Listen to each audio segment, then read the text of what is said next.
member for Foothills.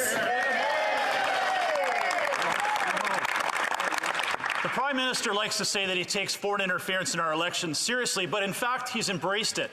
This started with a $200,000 donation to the Trudeau Foundation, and it has ballooned into a large clandestine transfer of funds from the dictatorship in Beijing to influence Canadian elections.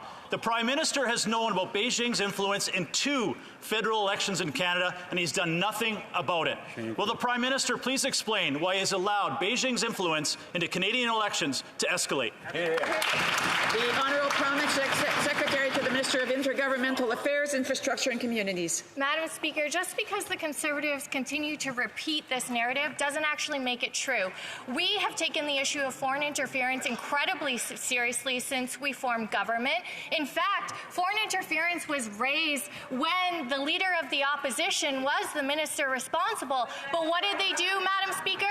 Absolutely nothing. That's why when we came into office, we made sure that our democratic institutions were built strong and robust to protect Canadians from the foreign interference threat. I was hoping that we would start properly. I just want to remind members that when somebody else has the floor, that others shouldn't be speaking during that time. The honourable member for Foothills. Well, here's the fact. According to Global News, Canadian security officials gave officials in the Prime Minister's office a classified and urgent briefing weeks before the 2019 election. This briefing was a stark warning to the Liberals that one of their candidates was compromised and allegedly part of Beijing's influence network.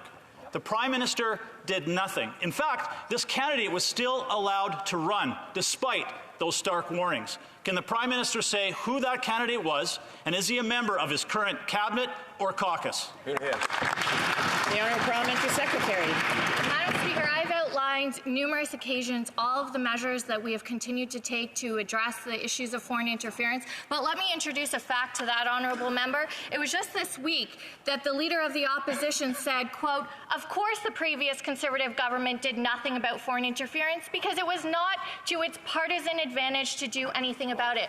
Madam Speaker, the fact that the Conservative leader is actually admitting to the fact that this is nothing more than a partisan issue for them, we reject that premise, and we are going to protect our democratic institutions for all Canadians.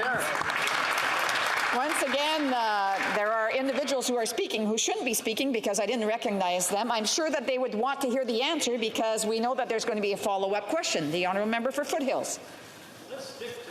In 2019, Canadian security officials gave a briefing to the Prime Minister's office that a Liberal candidate was implicated in Beijing's foreign interference network.